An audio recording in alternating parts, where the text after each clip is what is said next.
eebba guyyaa har'aa eebila 4 bara 2023 geessanii asumaanis silaagaa eebilli ji'a seenaa qabsoo bilisummaa Oromoo keessatti ji'a kabajamaa yaadannu isattiin dhufa amma yeroo leenjitanii xumurattanii gara miseensa waraana bilisummaa Oromoo taatanii jaarmiyaa waraanaatti dabalamtan isin warra ba'aa nurraa buusu qaawwa jirtu duuchu rakkoo jirtu furtu warra akkasii akka taatanittiin sin abdadha Oromoonis akkasinitti kana guuttan ulaagaa kanaanis akka leenjitan waraanni bilisummaa Oromoo haala hamtuu keessatti kanaan dura leenji'ee lolee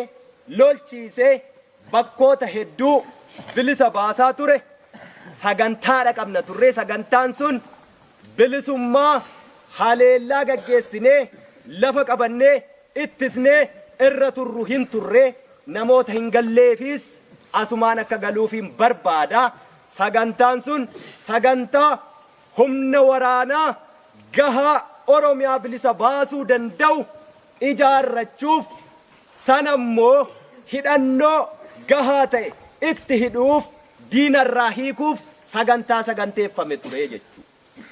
Haleellaan guutummaa Oromiyaatti gaggeessinee raajii inni sirchi nurraa eegan yookaan kan faranjiin surprise jettu sichi nurraa eegani diina raasaa turre sana isa amma laaffatee mogoleen jalaa roqomaa jiru bakka qaama laafaasaa iddootti rukunnu sana hin geenye ga'uuf immoo hidhannoo mudhii sassaabaa turre sana wooboo isa har'a lakkoofsi isaa guddatetti hiineetu haleellaa sanatti deemuuf jirra achis ni geenya hin shakkinuu ni injifannaa jechuudha.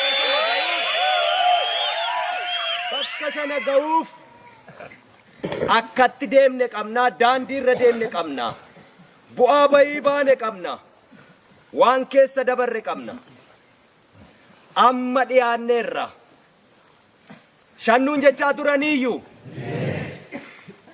50 jiraar shannuun jechaa jiraniiyyuu 500 ta'eeraarra shannuun jechaa turaniiyyuu miiliyoona 5 ta'eeraarra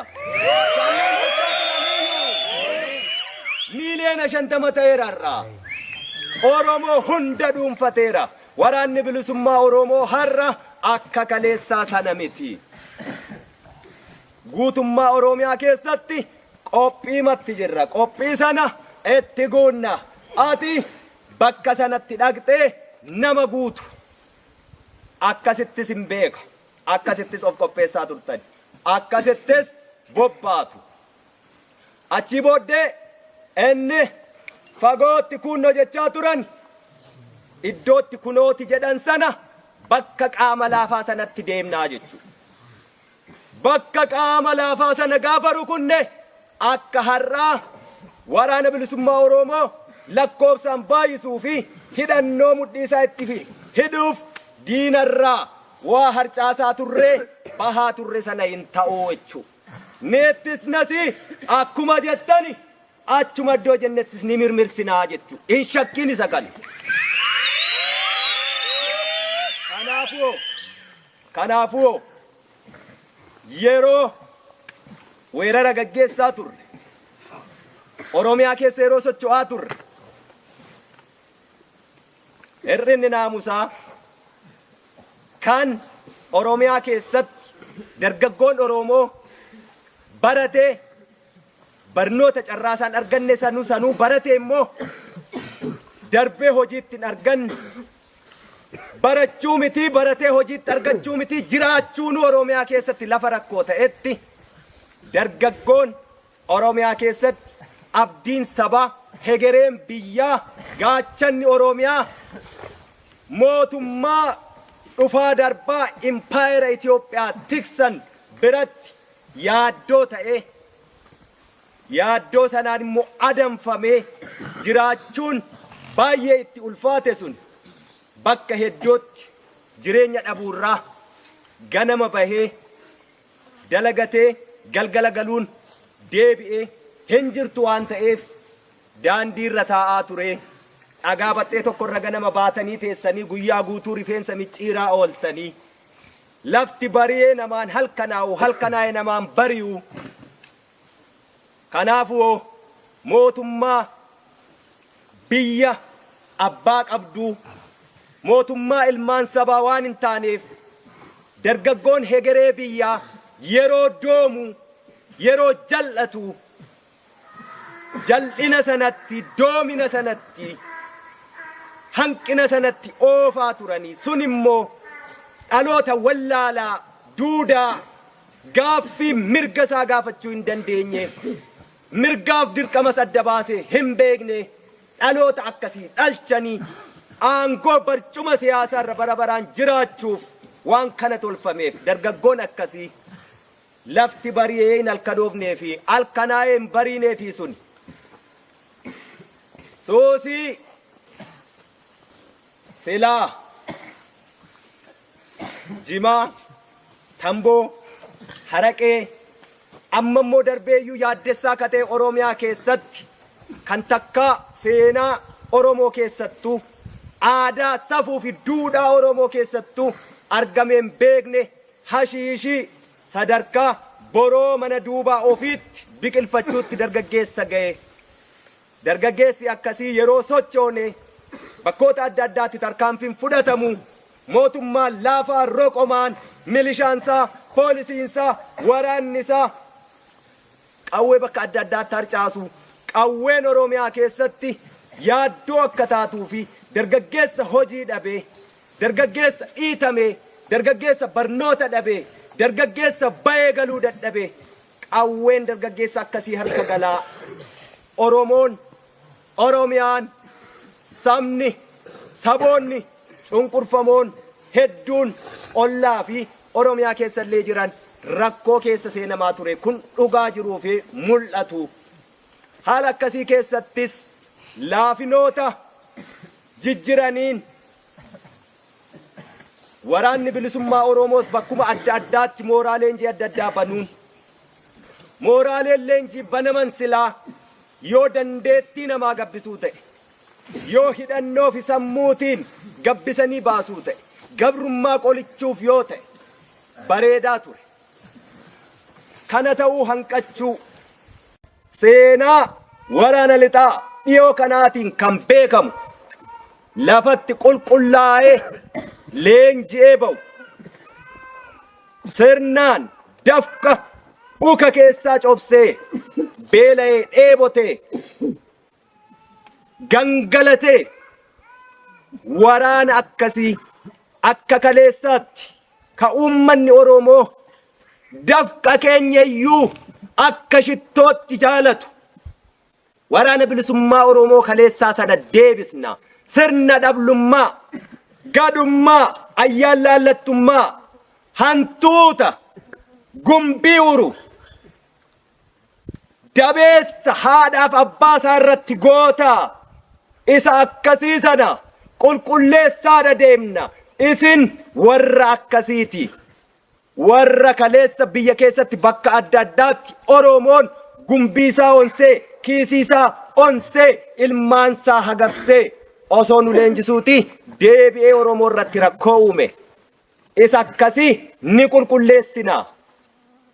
Rirma dhaaba keessaa ayyaalaallattummaa sirna dhablummaa garree bira hin dabarru. Qabsoon bilisummaa Oromoo har'a booddee kaleessaas jalqabee akka isa darbee akka barteen hin adeemu.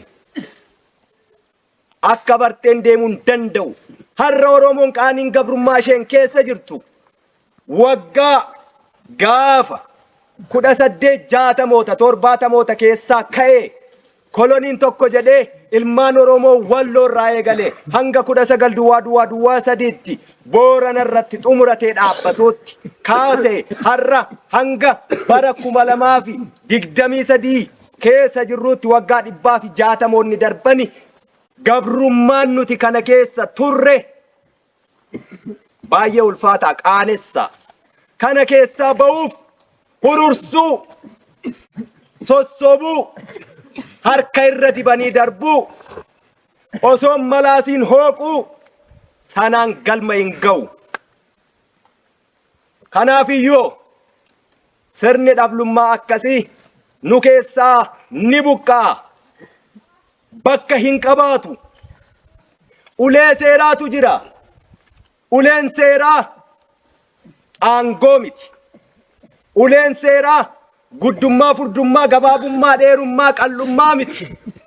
Uleen seeraa daa'imayyuu yoo ta'e itti kenname qajeelfama, kaayyoo fi akeeka tokkittii qabnu baanee fi sana jaarmiyaa tokkittii kaleessa jaallan kan akka Jaalelemoo Qilxuufaa har'a nuti as teenyee qawween balbala keenya jirtu. Oromoon inni kaleessa gurra qabatee namatti iyyu har'a dura namaa tarkaanfatee wareegamu osoon jiraatiinu. Warri kaleessa baargama ce'anii qawwee barbaacha Oromoof, warri kaleessa qawwee barbaacha Oromoof Sumaalee dhaqani sabummaallee akka jijjiirratan taasifamani. Qawwee barbaachaaf Oromoo taanee Oromoof manaa baanee qawweef jecha Sumaalee taanee manatti hin deebinu warri jedhe. Warri kaleessa amantii kutaa gandaan lagaan gargar hin baanu jedhee Shinnigaatti waliin awwaalame. Har'a silaa isaan guyyaa sana hin darbani. Wareegamni isaanii gaafasi.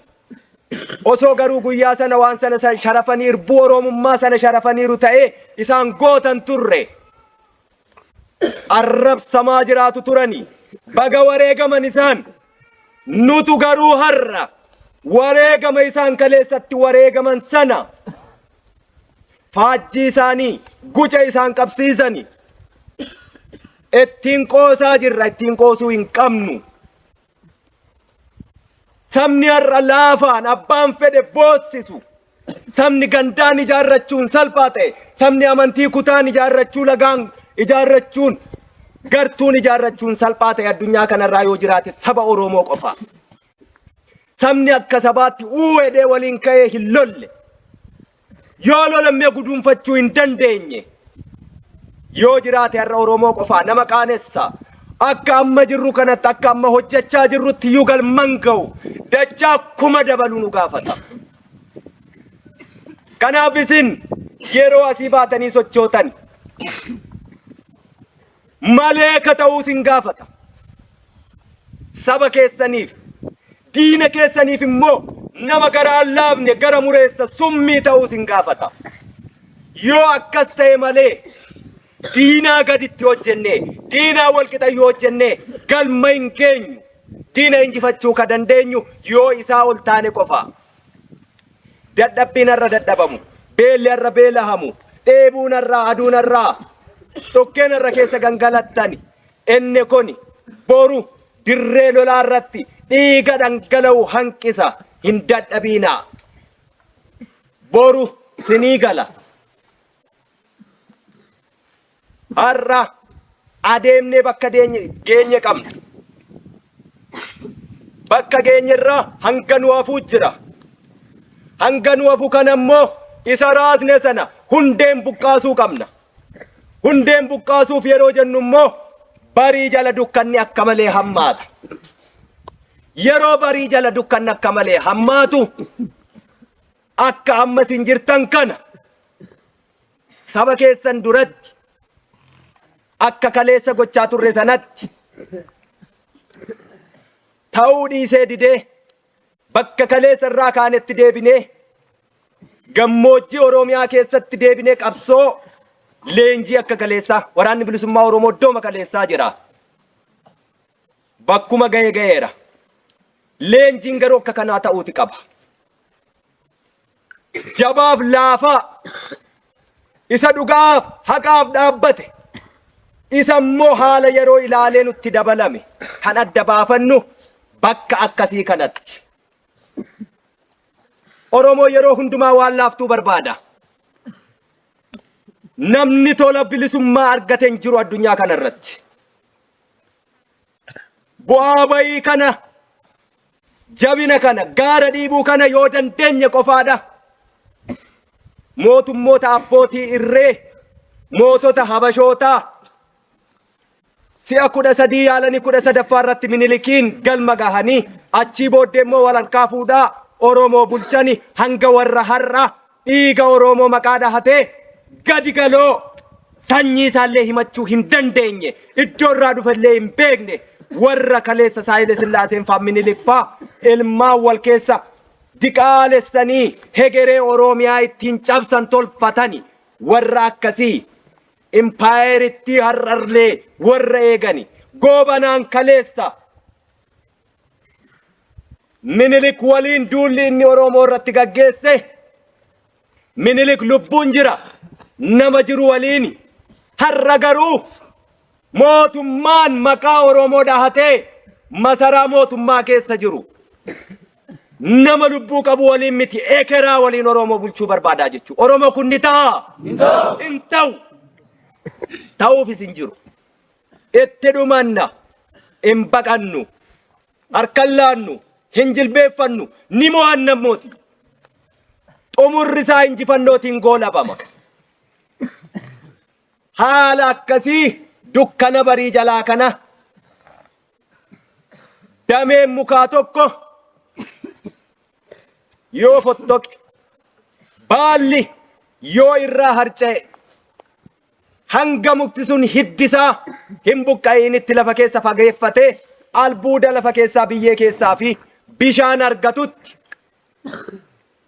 mukichi yoomiyyuu rakkoon qabaatu ABO'n WBO'n yoomiyyuu hiddisaa lafa keessa jira hin buqqa'u gadeen ayyaan laallattuun kan olola jaalabaluu jedhan dabeessi loleen lolchiisne hantuutii sila jedhe gumbii uru dabeessa haadhaaf abbaa irratti goota warri akkasii immoo baalli nutti harca'anii jira jettu.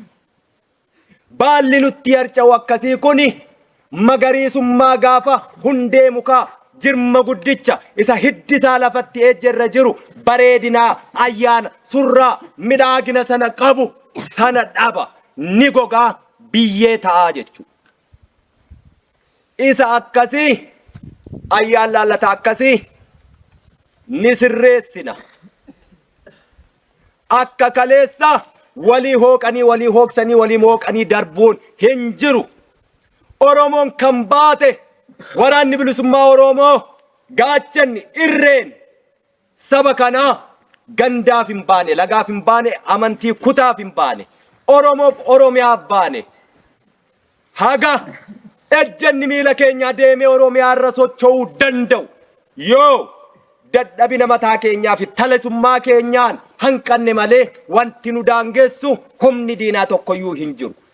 Samiin golboobee nurra jiru kun dacheen isamtee irra deemnu kun yoomiyyuu nuuf lafti itti daangeffamnu hin jiru. Samiitu gaaddisa keenya dachee kanatti ejjennaa keenya lafa barbaanne ni geenya. Har'a Oromoo yeroo waa laaftuu fedha siniin jedha. Oromoo nagaa ni jaallata. Oromoo jechuun nagaa jechuudha. Ummata qabbanaa tasgabbaaha saba waan namaan barbaanne kan saayyuu guutee dhangala'ee irraa hafee namaaf kennu. Uummanni akkasii kun silaa ollaa hamtuu ollaa gadhee sabni guddichi kun sabni waa'ee isaa jaarraa 16ffaa haasofnu. Har'a nuti waa'ee jaarraa 16ffaa haasofnu nurra hin jiru. Nuti hafuura jaarraa 16ffaa sanaa ta'uyyuu hin dandeenyu. Ummatichi boonaan suni kan kaleessa saba hammasaa hin geenyeen gabroomeedhan. Qaaniin gabrummaa nuti keessa jirru baay'ee ulfaata. Sabni akkasii kuni har'aa ummati kaleessa fardaaf gaachanaan lole eeboon lole har'a jaarraa 21ffaa keessa bara addunyaan dachee irra jiraachuunuu jibbamee dhalli namaa gara samiitti ol hawwaattasii ol ji'a Maarsiifaa irra jiraachuuf yeroo jirutti nuti namummaa gaafachaa jirra. Garuu gangalannee itti duunee itti dhiignee galmaan ga'uuf gabrummaa caalaa rakkoo gabrummaan qabdutu nu dadhabsiisa. Isa kana gabrummaa didee manaa bahee roorroo jibbee manaa bahee itti haddooftee edda akka leencaa baroodee dirree qabsoo waraana bilisummaa Oromootti dabalamee gabrummaa caalaa immoo beelaan dheebuun itti haddooftee kan deebi'ee harka raasee galu qawwee dhiigaaf lafeen hiikanii itti hidhanillee lafa nagaa irratti diinatti kennu har'as inuma jira. Inni akkasii immoo deeggaraa hedduu qaba.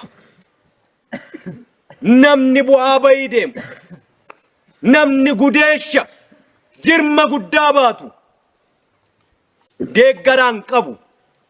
Nama akkasii jirma guddaa baatee gatantarutti gadee quba qabutu caala.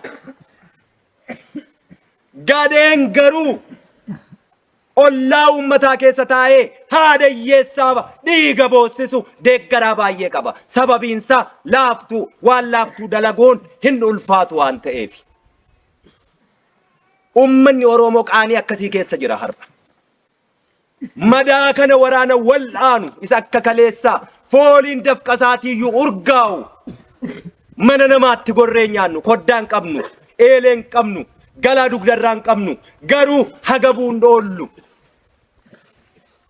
Yoo hidhannee daandii irra yaanu ni miidhagna. Yoo hidhannee daandii Oromoon irra jiru irra dabarru shamarran Oromootu jaarsa jaartiitu daa'ima kichuutu nu waliin fiiga abaa'oo jechaa ni miidhagna ni hawwatamna. Surraa sana kan nurraa balleessuu jiru gadee mandara keessaa nutti dabalame sana suni hiddaan ni buqqaanu keessaa bakka hin qabu nu keessatti. Kanaafuu qaawwa sana kan duuchinu akka kanaan sirna gooneetu waan Oromoo gitu waan Oromoof malu imimmaan saba kanaa kan qoorsu waraana akkasii inni akkasiin dhaabbatu gahaa immoo Oromoof mootummaa abbaa irree roqomte guutummaa Oromiyaa keessatti miti kan lollu bakka qaamina dhaafina saannatu beeka sitti nima iddoo naqii tumaddu siin jedhetti dhaqii dhukaasii jechuu ni goona nan amana biddeen nama quubsu eelee irratti beeku. Yeroo bira geenyu soonsa iddoo idditu beekta. Leenca bakka cabsitu beekta. Kodhollee diidaa miti. Mootummoonni abbaa irree Habashaa Oromoo akkitti isaan beekani Oromooni saree dullatti. Callistee duttu bakka ciistee yunkaane baaduu qadaadarraa buqqisanii yoo biraa deemanillee ol jettee suunfachuu hin dandeenye akkasitti nu beekaa jechuudha. Dhugaa. Ni ajajna mootummaa teenyeetuma. Hiiki gaddiisi ammansi cabsa ammansi ajjeesa arraba keenya keessatti dhumata yoo ta'uu baatte immoo yoo garmalee aarre ni boonya. Ammanuma kun hin taatu Oromiyaa keessatti kana booddee taas hin jirtu. Teenyee miti kan ajaju akka leencaa sanatti qarxamxamxam gooneetu cabsinaa jechuudha. Akka soonsaa sanatti xumurratti itti hiddina summii sana diinaaf summii saba kee malee kan hin siin jedhu isa kanaa jiru. Sabni Oromoo guddichi kuni har'a bosonni isaa, lageen isaa, gaarreen isaa, dacheen isaa kumaatama, kuma kurnaan, kuma dhibbootaan itti leenjisuutu danda'ama. Laafina akka sabaatti qabnu irraatii ka'ee biyya xiqqishuu tokko isa har'aayyuu miti. Isaan ga 2018tti turame miyyuu miti. Isa durayyuu gara Eertiraa fa'aa dhaqee leenji'aa ture Oromoon. Silaa Oromootu saba guddaa ture saboota xixiqqoo akkasii qabsoo tolchaafii ture. Hidhachiisee bobbaasa ture. Saba xiqqootu gurmuu jabaa waan qabduuf walageettii waan qabduuf elaaf elaamee waan bultuuf sanuu saba sagal Oromoon saba tokko. Saboota cunqurfamaa of keessaa qaba. Maa'oo, Koomoo, Masangoo, saboota biroo hedduu. Kan kanarraa hafe saba tokkicha. Lakkoofsi isaa guddaa. Dacheen isaa bal'oo. Dinagdeen isaa taadhii badhaatu. Nama qaanessaa jechuu. Waggaa 20 sanaa ol immoo qabsoon Oromoo achitti hidhameeyyuu ture. Dhaloota harka duwwaa sanatu hidhaa baase. Har'a sanatu qawwee hidhachuuf dirree jira. Sittiin qawwee hidhaa jechuu. Qawween hidhattu kabajaa qabdi. Oromootti miti. Saba kee haadha kee abbaa keetti miti. Bineensa ajjeefattee hin nyaannettiyyuu qawwee hin qabamtu. Seerri woboo, naamusni woboo akkasi. Woboonis akkasittiin beekama. Inni kaleessaa woboon akkasii sun. Inni fooliin dafqasaatu urgaa'u siin jedhe. Ka Oromoon gabaa keessaa faana fiigu. Otoo mana namaatti hin goriin. Inni muuziin, burtukaan, maangoon, avokaadoon, shankoorri osoo karaa deemtu daandii irratti sii kennanii quuftee deemtu suni. Woboon sun inni deebi'uu barbaadu isa akkasiiti. Isa kana inni hiddi isaa lafa keessa jiru. Gadeen sun immoo sitti meera baala sana. Ni harca'a. Biyyee ta'a. Qaawwa sanatti immoo sintu guuta. Achii booddee bakka qaamni laafe suni isa raasaa turre hundeen buqqifnaa jedhu. Ummanni Oromoo mi'aa waraana bilisummaa Oromoo, waraanni bilisummaa Oromoo soogidda lafa keessaa ta'uu ishee bareeramu. Roorroo lagaarraatti dhufaa jirtu.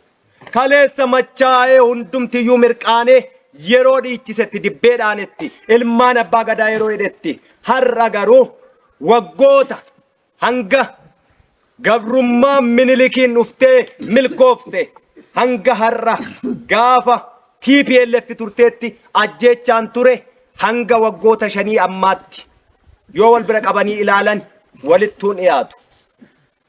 Ilmaan abbaa gadaa kokkolfaa nama qabsiisan golfaa jettan sun warra kanaa jechuudha. Oromoon waraana isaa qabaa akkatti wallaales immoo ni qaba. Dhaamsi ani qabu. Ibiddi yoo sirnaan qaban dukkana keessatti dukkana saaqaa ifatu anga'a. Nyaata ittiin bilchaata. Jireenya namaaf barbaachisa. Ibiddi garuu naamusa ala yoo qabame mana sanayyuu ni guba. Mana keessatti nyaata bilcheessan. Ardii dachee kana ni guba. Waraanni ibidda. Haafa lafaa irraa funaananii olola. Isa jirus isan jirres osoo huuba xiqqoo tokko lafaan kaasiin taa'anii qofaa garuu nama jirma guddaa baatee deemu sana waraanicha jirma gangalchee jirma kuffisee eeyyee waan guddaa nurraa eegu gatantaruu hin qabnu.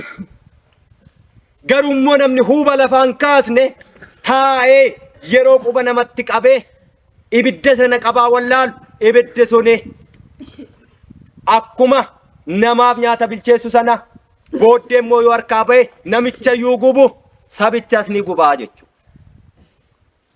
Oromoonis gaachanni isaa irreensaa abdiin isaa ishee kana qofa. Kana qofaas harkaa qaba. Abdii biraan qabu Oromoon. Hiriyyaan qabu Oromoon. Gargaarsan qabu Oromoon. Ofii isaa qofaa qaba. Qabsoon isaa qabsoo ofitti hirkannooti. Ilmaan isaati waraanni bilisummaa Oromoo urjii miti samiirraa gadi hin roobne. Dhakaa lafarraa funaanamee dhufe miti.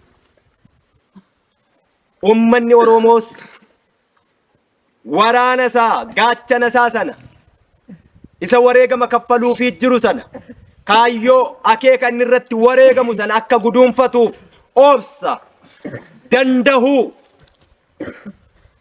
eesaa weellisaan Oromoo sagal dhokse sagal obse sagal gorse jedhe sana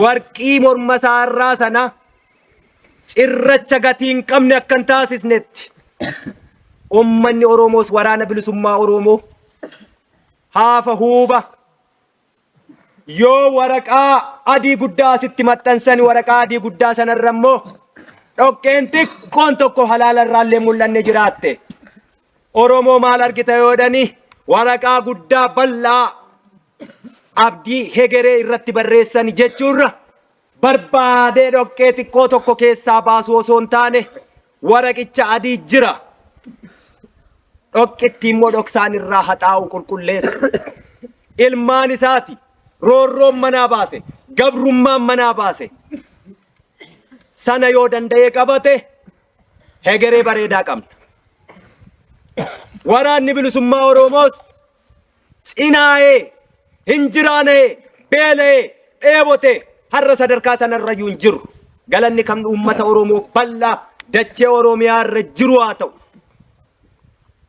akkasittiin saba isaa gabrummaa jalaa baasuuf malee isan sila dubbadhe sana gadee sana ayyaan laallataa sana akka bartee sana gabbayee sabarratti goobuu isa manatti nyaatee hin beekne saba keessatti nyaachuu sabarraa nyaachuu isa sana yoo ta'e kan gabrummaayuu ni ga'a yoo kana ta'uu baate qabsoon bilisummaa Oromoo hegeree hin qabaatu itti fufiinsa hin qabaatu hin injifatu galma hin ga'u keessaaf alaan wal utubee tokko ta'ee amma qulqullaahaa xannachi nu keessaa bahaa dhufeera dhugaan kan eenyuuti eenyutu daandii dhugaarra dhaabbataa wal calalee galeera kana booddee Oromoon inni jiru iddoo jirurraa alas haa ta'u keessa qabsoo ABO bongon waraana bilisummaa Oromoo jalatti hiriiree bakka qaama laafaa sana tumachuuf ofaa qopheessu yoo kana hin taane gabrummaan nu keessa jirru hiriyaan qabdu hin goolabamtu ammoo dhiiguun nurraa dhaabbattu dhiiguuf immoo Oromoon kaleessa bara mootummoota gabroonfataa warra Oromoo cunqursee irraa kaasee namaaf du'aa ture biyya Eertiraatti lafeen Oromoo dhangala'e lafeen Oromoo cabee dhiigni Oromoo dhangala'e warri Eertiraa gaafa bilisa ba'e lafee Oromoo sassaabeetu gube erga bilisa baanee midhaan ooyiruu lafa keenya irraa oomishnu lafee Oromoot irra jira ilmaan keenya sana nyaattee guddachuun qabdu hedheetu gube seenaa qoradha erga bilisa baanis Oromoon dhaqee Eertiraa loleera lafeensaa marsaa lammaffaaf achi keessatti cabe Itoophiyaa manni maqaa dhaates hin fayyanne Oromoof immoo duruu bu'aan qabu lafeensaa achitti cabe kuma dhibbootaan galatoomallee namni ittiin jedhe hin jiru galatayyuun arganne dhiigni isaa dhangala'e dhiiga saree ta'eeti hafe sareen irra gatii qabdi abbaa guddiseef qe'ee eegdi achitti aansee Tigraay keessatti akka baala harca'e akka loonii dachaafame jechuutti marfame Oromoo sun nutti kolfame abiyyachaa geessu malee kan dhaqeechitti dhumate Oromoo Oromummaa waliin qabna dhiqannee keessaan baanu Oromoo har'a jaallattanis jibbitanis Tigraay boru inuma biyya taati beekusaa waan hojjetan inuma biyya taati akkuma Eertiraa lafee Oromoo achi keessaa guuranii ni gubu bor arguuf teessanii yoo lubbuun jiraan lubbuun hin jirrutti wareegamna yoo teessi aloonni hafe ni arga bor itti aansee har'a immoo dibbee biraatu dhaanamaa jira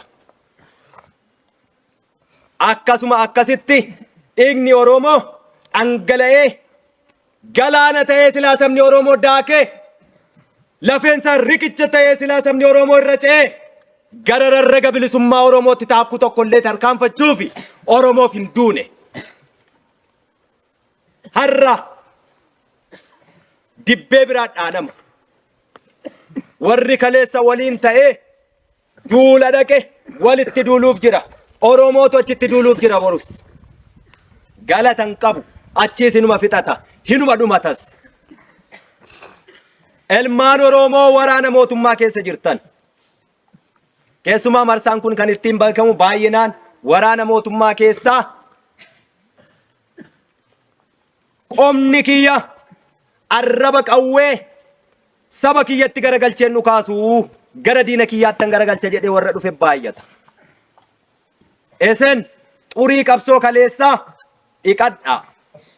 Woboon bishaan sana sinii buuseera. Warri haftan woboo beektu. Ilmaan Oromoo, ilmaan saba biraa cunqurfamoo gara waraana bilisummaa Oromootti koottaa. Waraana mootummaa keessatti har'a nyaattanii dhuguun isinitti ulfaateera. Tokko tokkoon badaa qabamtanii lafa haatiif abbaan keessan sinin argine lafa immoo nama akka jaalaatti hin qabdani kaayyoon qabdani jireenyaaf dhaqxani maallaqaaf dhaqxani jaala akkasiitu achitti kufeedhee nama seenaa sinii himuu hin qabdani akkasittiin du'a hin taaneen du'ina seenaa garagalchaa laala wal jalaan dhumataa Oromoof isin taane warruma duutaniifuu galatan qabdani sirbanii sin sirbisiisanii si onnachiisaniitu abiddatti si oofani keessaa deebi'a. Waraanni bilisummaa Oromoo obboleeyyan keessani hin sodaatinaa itti koottaa. Qawwee keessan hidhannoo keessan saba keessaniif Oromiyaaf sabaaf sablammiin har'a Itoophiyaa keessa jiru hundi wal ta'ee wal dhaga'ee qawwee kaasee dilbata deengaddaa warri Amaaraa biyya isaanii keessatti hiriira ba'an humni addaa isaanii rasaasa miti ulee tokkoon nama tokkotti hin buune. Oromiyaa keessatti Oromooni har'a du'a gadhee du'aa jira. Otoo hiriira ba'aa dachee abbaa gadaa sirna gadaa isa kaleessaa san ka addunyaanuu nurraa dhaalte dimokiraasii walqixxummaa bilisummaa dagaagina tokkummaa Oromiyaa akkasiiti barbaanna. Sanaaf kan qabsoo gaggeessuu jiru. Sanaaf kan lafee cabnu lafee cabnus dhiigni keenya dhangala'us lubbuun keenya ba'us cidha keenya akka ta'etti kan gammadaa wareegamnu. As deebi'a. As deebi'a. Du'a taane hin du'ina. Ummanni Oromoo har'a afaan faajjii deemaa jiru. Araara araara. Oromoo yoomuu nagaa. Yoo eebbisus yoo ka'us yoo galus yoo ba'us yeroo hundumaa Oromoon nagaa dubbata. Hayyuun isaa nagaa dubbata. Jaarsi isaa nagaa dubbata. Har'a nagaan yoo qabsoo bilisummaa Oromoo dhiiga kaleessatti dhangalaafnee fi lafee kaleessatti cabsinee fi lubbuu kaleessa itti dhabne hin sharafu ta'e gaaffii Oromoon gaafate guutummaa guutuutti ni deebise yoo ta'e araara dhiiga namaa dhangalaasuun qabu Oromooni. Waraanni bilisummaa Oromoosi ilma Oromoo intala Oromooti gadameessa Oromoo irraati gudeeda Oromoo irraati dhufe ilmaan Oromooti. Nagaan jaallanna. Nagaaf yoomuu balballi keenya cufaa ta'ee hin beeku. Harka micciiramuu garuu yoomuu hin fudhannu fudhannees hin beeknu. Kaleessas nagaatun turre araaratun turre nagichi Eertiraatti nagaan turre. Kanaafuu irraafne gaabbiin qabnu daandii Oromoof soqamuu malu soqneerra. Xurree ilmi Oromoo, intalli Oromoo, sabni Oromoo irra dhangala'uu danda'uuf hegeree Oromoo ijaaruu danda'u tolchineerra. Otuma 5 jedhamnu 50 jedhamnu kumaatamaan Oromiyaa guutuu keessatti dhangalaaneerra. Otuma qawwee cabduu jedhanii hanga nu ga'u sana hidhanneerra. Deennes firris ni beeka waan Oromiyaa keessaa gumgumu sana. Haala akkamii keessatti iyyuu immoo leenjiin keenyas hin dhaabbatu. Ijoollee qaqqaalii gammoojjiin Oromiyaa waan tufuu qabdu tufaa jirti. Waan biqilchuu qabdu biqilchaa jirti. Boris ni biqilchiti. Hin dhaabbatu.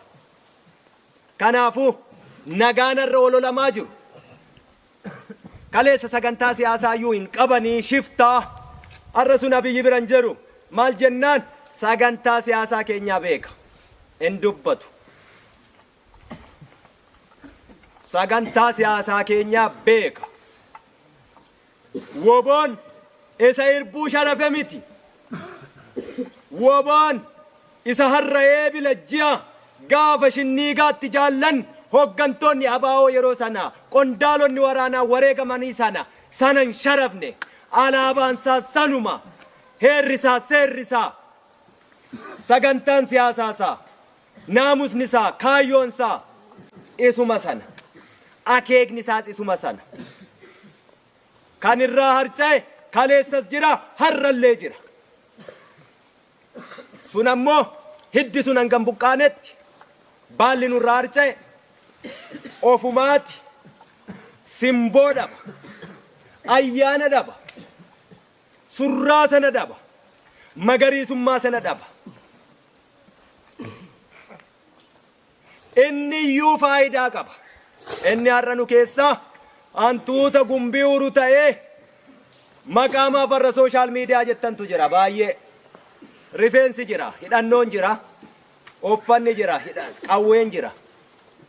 Suuraa of maxxanse achirratti ol baase jaala baluu koo itti afarsituu jira.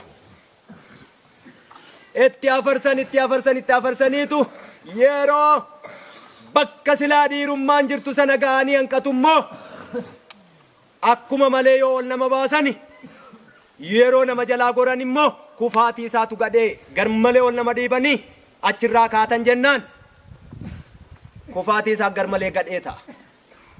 Warra akkasii jira. Warra akkasii har'a tokkummaa qabsaa'otaa jaalala jaallummaa waraana bilisummaa Oromoo hin sharafu. Xannachuma yoomuu foon ta'uu hin danda'u ni cita. Hidda malee immoo xannachi yoomiyyuu hin dhiigu. Har'a araara jennee waraana bilisummaa Oromoo faffaca'aa bittinnaahaa kaayyoo hin qabne akeeka hin qabne hoggansa hin qabne kallattii meeqaan quunnamuu yaallee marsaa 10 quunnamuu yaallee tokko achiin yaada ciccitaa yaada adda addaa fidee nutti dhufaa jedha gadheen.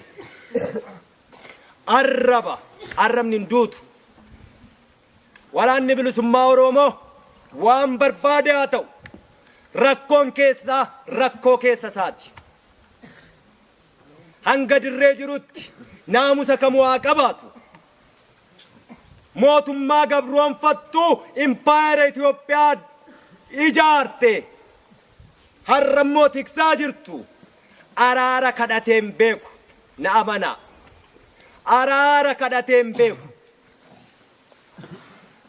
namni tokkoyyuu nin beeka. Jaallan iddoo kamuu haa jiraatan kan facaanee jirru nu dhagaa miti. Iddoo tokko hin teenyu nu waboo urjii Oromiyaan bal'oo faca'iinsi keenya akkasi. Hanga fa'uu hanga barbaade rakkoon kamuu jiraattu impaayera Itoophiyaa yaada ciccitaa adda addaa qabannee mootummaa gadi galoo irraa kana hin kadhanne eenyuyyuu jechuudha. Kun dhugaa jirtu. Warri ololu maqaa araaraan nu cabsee bareera. Nagaa waan jaallannuuf. Hooggantoota keenya cabsee harkatti galfateera. Hidheera, darareera.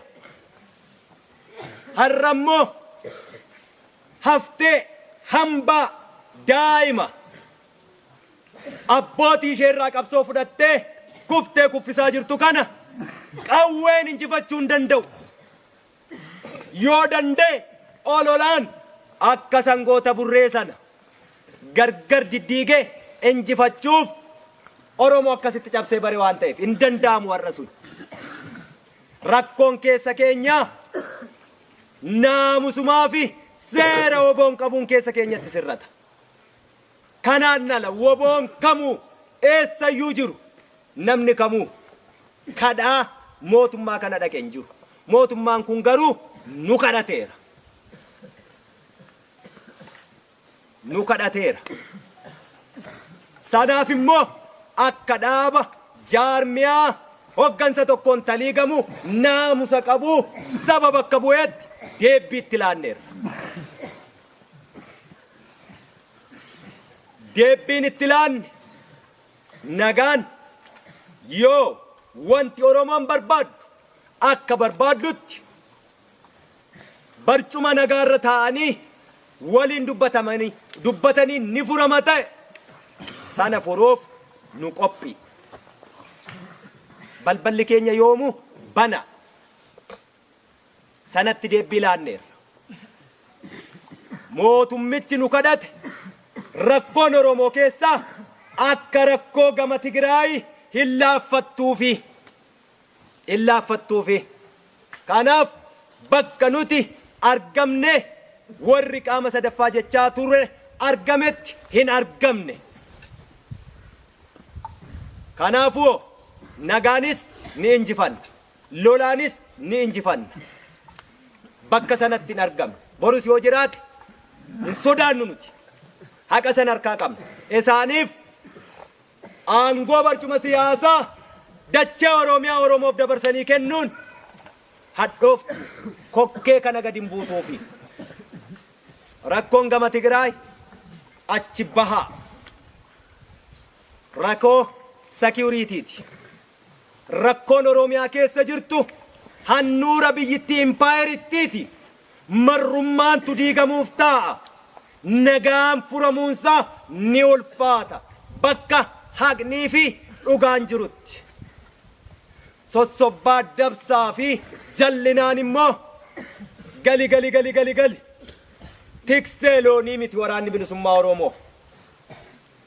Ba'uuf heeyyama nama hin gaafatu. Galuufis heeyyama nama gaafatu hin qabu. Irree isaatu isa baasee irree isaatu isa gashe. Warri seenaan beekne, warri dhugaan beekne, gariin wallaalaan keenya, gariin nagaan haa bu'uuf, gariin immoo kan beekamu malee kan beekumsa hin qabne. Warri akkasii immoo kallattiitiin nagaa buusuuf tattaaffii taasisa. Nagaa buusuuf tattaaffii taasisuu isaaniif galata qabu. Nagaan garuu akkatti bu'u hin beekanii sana woboof haa dhiisan.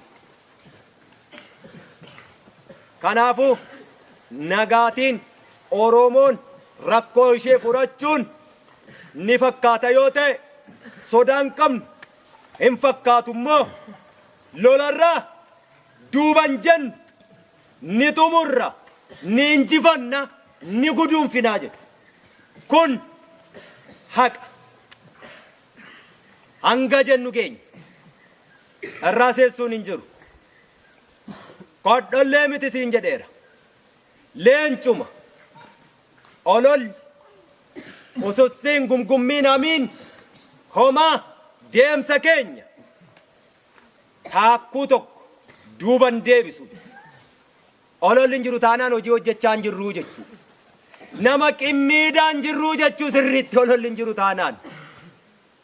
Dhiigan ba'u taanaan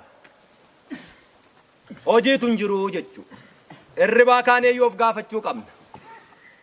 Tirarraa isaa ta'u diinarraa. Ololli hin jiru taanaan hojiitu hin jiru. Kanaaf ololli kamuu haala kamiinuu facaatii kamiyyuu hin fidu waraana bilisummaa Oromoo keessatti. Beeka waraanni bilisummaa Oromoo hanguma umurii isaa xiqqoo kanatti daa'imni irraa abbootii isaa irraa qawwees qabsoos hidhannoos siyaasichas hundumaa dhaale kun yerooma waggoota xiqqoo tokko dura waan isa mudatte beeka. Dhaloonni suni hedduun isaa dacha'ee as keessa jira. Hedduun isaa gaabbee bakka dhaqu dhabee rakkoo hamtuu keessa jira. Laman suufamuu dhaloonni kun. Harka kennachuunuu gamtaa feeti. Dachaanii galuunuu dubbachuu feeti. Ol deebi'aan sunuu tokkummaa feeti. Harka kennatteeyyuu waan harka kennatteefi kabachiisachuufu wal ta'uu gaafata. Kanaaf waraanni bilisummaa Oromoo hangamuu eessattuyyuu bakka kamuu haa jiraatu, akka kamiinuu haa jiraatu, naamusa kamiyyuu haa qabaatu. Oromoo wanni inni hanga ammaa waraana bilisummaa Oromoo haati Oromoo gadameessatti deebistee baattattee deemaa jirtuu fi mi'aasaa beekti. Abbaan Oromoo har'a gumbiidhoo onse maasiinsaa agabuu bulee lafti onee facaafachuu dadhabe manni isaa irraa gubate har'allee waraana bilisummaa Oromootti rarra'ee waan jiruufi beeka. Kanaafiyyuu lolli dhaabbanne silan sinittimi tuttumataa turre sochoosaa turre amma isin qawween ani eeboo kootiin waraanuuf deemnaa jechuudha. Hubattanii waraanuuf deemna. Kanaaf waan laaftuu hin eegin. Diinarraa immoo titiisarraa immoo damman eegin. Kanaaf itti cabsinaa jechuudha. Itti cabsina. Akkasiin galma ga'a. Oromoon abbootiin keenya kaleessaa warri seenaa beeku. Gabrummaa waan isaan goote warri beeku. Qawwee kaasuu miti. Tabba yookaan tulluutti ol baanee waltaanee yoo fincoofne fincaan keenya iyyuu diina keenya galaanatti naqaa jechaa ture. Har'as boo'ichi akka ga'u, dhangala'uu dhiigaa akka ga'u, cabuun lafee akka ga'u, ba'uun lubbuu akka ga'u, salphinni akka ga'u, hidhamuun dararamuun sinsilaa waan irraa haasaan iyyuu miti amma. Inni waan irraa haasofnu miti.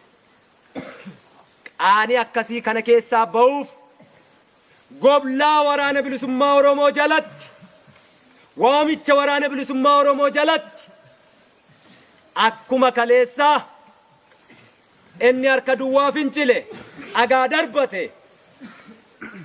dhagaa burtukaana buusuu jedhanii inni itti qoosanii mootummaa addunyaa nuu hiriyyaa tolfattee dinagdee itti dhangalaastee gargaarsa itti dhangalaastee meeshaa barri qabu hidhachiisteeyyuu akka dhagaatti walirraa gadi konkolaachise. Har'ammoo sun dirree jira. Dhaloonni qeettafe. Oromoon waan qabduun of qopheessi. Waggaa 160 dararamne. Guyyaa miti. Sa'aatii 160 nutti hin fudhatu yoo akka kaleessa TPLF'n goonetti deebina ta'e. Sanaaf qophaa'ee jira. Qophiin sun waraanni bilisummaa Oromoo shamarran Oromoo ishee kaleessa illolte moo illolte maaliin kilaashii boojitee akkas jirti arras dargaggoon Oromoo inni diina keessa jirus namni namummaansaa bakka dhaabbatuun miti kan inni ibsamu iddoo hojjetuun miti kan inni ibsamu waan inni hojjetuun diina keessa taa'ee miciraan Oromoo garaa Oromoo kan qabu jira asuma nu keessa taa'ee gadeenis jira warri akka Mustafaa Huseen arras jira of qopheessa dukkanni barii jalaa kuni waa hima iyya lukkuuf korrisa weennii qofaa waca simbiraa qofaa eegaa jira jechuudha inni kun immoo Oromiyaa keessatti ta'uuf mallattoon isaa ni mul'ata guyyaa isaa qofaa eegaa harreen alaakte dhagaan daraare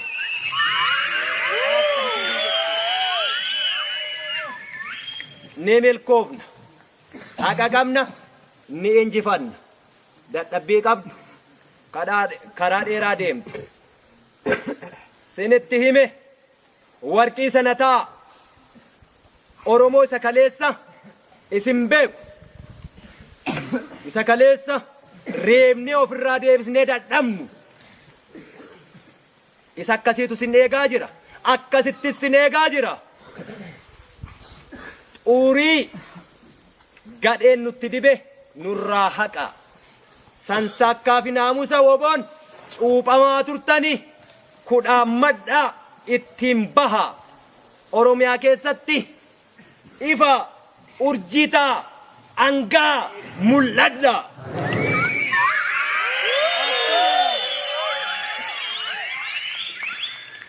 namni fuullisa maal kajeelee jechuu barbaadaa jira aha jaaldaandiin nu eeyyama taanaan ani waa kajeelee woboon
Allez